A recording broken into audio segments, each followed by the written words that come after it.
look at this big, beautiful tree. Even as just a wee seed, it had the full potential to become what it is today. The same has been true for centuries about children. Pregnancy has been seen as carrying a human life. Babies, although only small cells at conception, carry the full potential to become a full-grown, fully formed human being from the moment of conception. However, due to a court case ruling in 1973, the way America now views the unborn has changed drastically. This court case was called Roe versus Wade. You see, this tree has a history, no pun intended, similar to Roe v. Wade. Let me take you back to the 1820s, 2 centuries ago. The court during this time was dealing with regulations against drugs that killed women in some cases, but it introduced an abortion.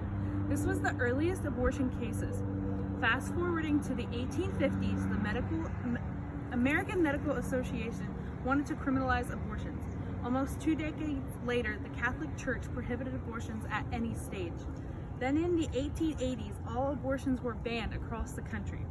Abortions were done under the table in alleyways and were available to only the wealthy who could afford to pay the price and had sufficient medical contacts. The 1960s really started the roots of Roe v. Wade when the women's rights movement stirred up cases about contraception and the birth control pill became available. In 1973, the year Roe v. Wade came out, abortion was legal in Hawaii, New York, Alaska, and Washington. This was the root of the legalization of abortion. But just like a tree, it has many roots. So does Roe v. Wade.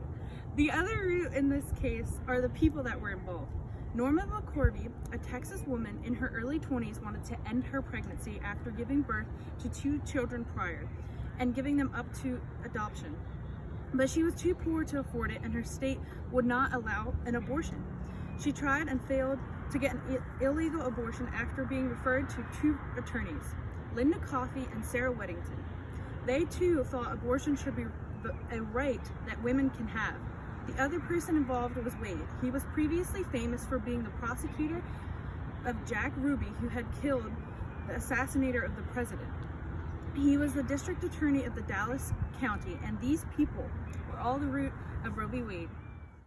Roe v. Wade asserted that the 14th Amendment protected the lives of people for liberty and property. It also involved the Bill of Rights, such as freedom of speech, freedom to exercise religion, the right to bear arms, and the right of privacy. The Supreme Court's decision of Roe v. Wade legalized abortion across the states on January 22, 1973, with some limitations varying from state to state. All states were allowed to ban abortions from any means in the first trimester. However, following the first trimester / the point of viability, states were able to implement limitations. In 1973, the point of viability was between 28 to 30 weeks. Today, it's now between 21 and 24 weeks.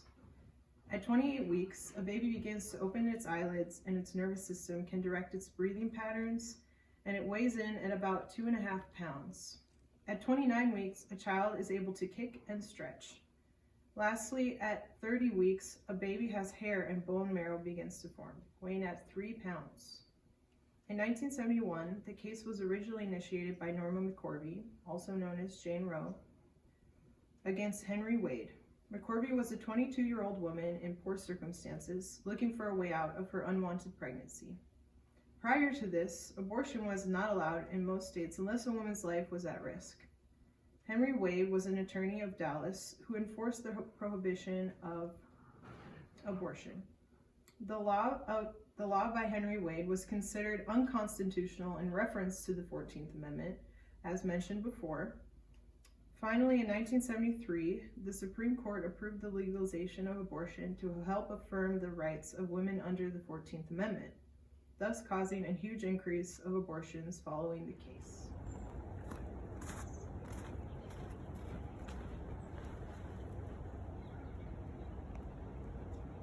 The court came to their decision on January 2, 1973, with a 7-2 majority in favor of Roe. Justice Blackmun delivered the majority opinion, with Chief Justice Berger and Justices Douglas, Brennan, Stewart, Marshall, and Powell joining the opinion. Justice Blackmun begins the opinion by mentioning other cases that have shaped the decision of the court. He goes through many other cases and decisions that have given the court the conclusion that citizens of the U.S. have an inherent right to privacy, as implied by the 14th Amendment. It is within this right to privacy that Blackmun and the other justices give women the right to have an abortion. It's argued that because women have the right to privacy, they also have the right to making a private decision with their medical provider. And Blackmun wanted to give women the right to an abortion while also recognizing the state's right to protect life and limit abortions. He did this by separating the legality of abortion into 3 trimesters. Within the first trimester, the decision for an abortion must be left to the woman and her attending physician. Within the second trimester, the state could regulate abortion in promotion of the mother's health. Finally, in the third trimester, when the baby is considered viable, the state could act on behalf of the potential human life by regulating abortion. This separation of trimesters and regulations within each one was the main takeaway of the majority opinion and continues to be how abortion cases are decided. Although they voted with Blackmun, Justices Stewart, Berger, and Douglas all wrote concurring opinions, meaning that they voted in favor of Roe, but for different opinions than what is stated in the majority opinion. Chief Justice Berger gives a brief concurrence, mainly disagreeing with the majority opinion about what is considered an unduly burdensome state statute. Justices Stewart write more about the right to privacy in his concurrence. He states, "The freedom of personal choice in matters of marriage and family life is one of the liberties protected by the Due Process Clause of the 14th Amendment." Justice Douglas weighs a woman's right to make a decision with the right of the state to protect a fetus if they consider to have acquired life. He states that because childbirth will take away from the life that the woman intended on having, she has the right to choose to have an abortion.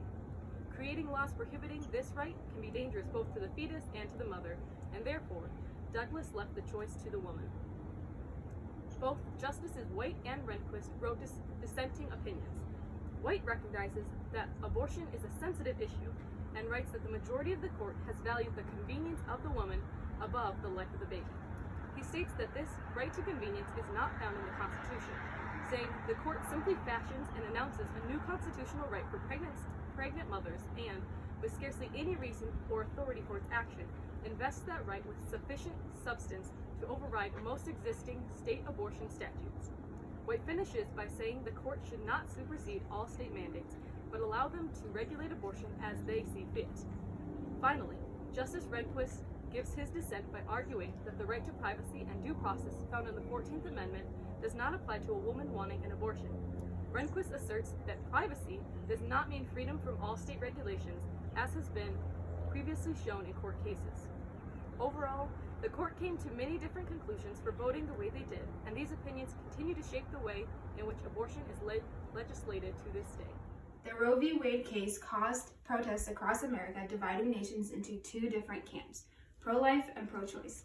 This case was and is still the most influential court case to ever take place in the 1970s. This event caused many to think differently, asking themselves what was right and what was wrong. This law caused each individual to question their morals and even belief. The law clearly says that a woman can have an abortion. It depends on exactly at what trimester she is in. Abortion is okay to the point at which the fetus becomes viable. Many people support this view, but some only want abortion to be legal for emergencies such as rape and incest, and others want to ban it completely. Those who are pro-life have done everything in their power to eliminate abortion and reverse the Roe v. Wade. Some groups stood outside of abortion clinics providing education on the importance of life. Some took everything to the next level and bombed abortion clinics, injuring and killing patients as well as staff members, and even murdering doctors who provided abortion in those clinics. As a result of these outcomes, many doctors are unwilling to perform abortions, and many abortion clinics ended up shutting down. Other cases have been eliminating public funding of abortions and even prohibiting healthcare clinics that get public funding from counseling women about the option of abortion. In 1993, when President Bill Clinton came into office, he reversed federal regulation. This gave the staff members at the health clinic that get public funding from sharing information regarding abortion or even sending a woman over to abortion providers the freedom to share with other women on other abortion information. They call this the gag rule. This includes a risk of abortion, alternatives to abortion, the age of the fetus, and the availability of government assistance for carrying the pregnancy to term. At this time, parental consent was required before an abortion if the woman was under 18. 47 years later, the Roe v. Wade case has caused America to remain divided over abortion rights. This issue also became the platform for all candidates for federal office, including the office of the U.S. President. In the 1980s, President Ronald Reagan, who is an opponent of abortion, used his platform of presidency to reverse Roe v. Wade. He understood that abortion brought pain to the fetus, and that the right of the fetus were not outweighed by the rights of the pregnant woman. So this is how the court case influenced our culture and worldview. As mentioned at the beginning, the 1973 court case, Roe v. Wade, changed the way people look at pregnancy. Instead of valuing the human life inside of a mother and the full potential it has to become a full-grown human, the effects of Roe v. Wade dehumanized the human embryo into nothing more than a clump of cells. The case decided that if a child could live on its own outside the womb, that it could not be killed. Because of the case, the point at which a human life in the womb has value is now up for interpretation and varying views. The only consistent view is that the life starts at conception. The case split pregnancy into 3 trimesters based on no real scientific data, just splitting the pregnancy into 3 sections. These trimesters are still referred to by pro-life and pro-choice people to this day. The different trimesters signify the progressive valuing of a baby's life. In the first trimester, it has virtually no protection and can be aborted at any time. However, the court case ruling opened the door for more legislation, making abortion more prevalent and normalizing the practice. The new legislation partnered with the new worldview of human life not being valuable in the womb has made abortion accessible at any point in pregnancy, even up to the day of birth in some states. Lastly, the case also created a huge dividing wall between people in the U.S. Abortion is one of the hottest topics of today's politics. It's not just a personal issue, but a political issue, and highly influences the way people vote. To be on opposite sides of this issue can cause people to disregard and disdain one another. Truly, only the Christian worldview can offer hope to those who have been hurt by the atrocity of abortion, tears down the dividing wall between people, and offers hope for the many lives of unborn children. Oh, hello there. Would you like to know what I'm reading? Right out of Psalm 139, 13 and 14. For you formed my inward parts. You knitted me together in my mother's womb. I praise you, for I am fearfully and wonderfully made. Wonderful are your works. My soul knows it full well. The supremacy of God and the miraculous works of God are not something to be overlooked. As clearly addressed by the psalmist David in his verses from Psalm 139, he is praising the Lord, the Creator, for his very conception. God has the true ownership over all life forms, both born and unborn. God fashions every part of creation, and that includes the life of his unborn children. We find reassurance in the fact that God intended for life to begin at conception, as affirmed by David. In reverence to God as our Creator, we are obligated to protect every child, to fight for them from the moment of conception. God is sovereign over all life, not man. The only consistent view is that the life starts at conception. The case split pregnancy into 3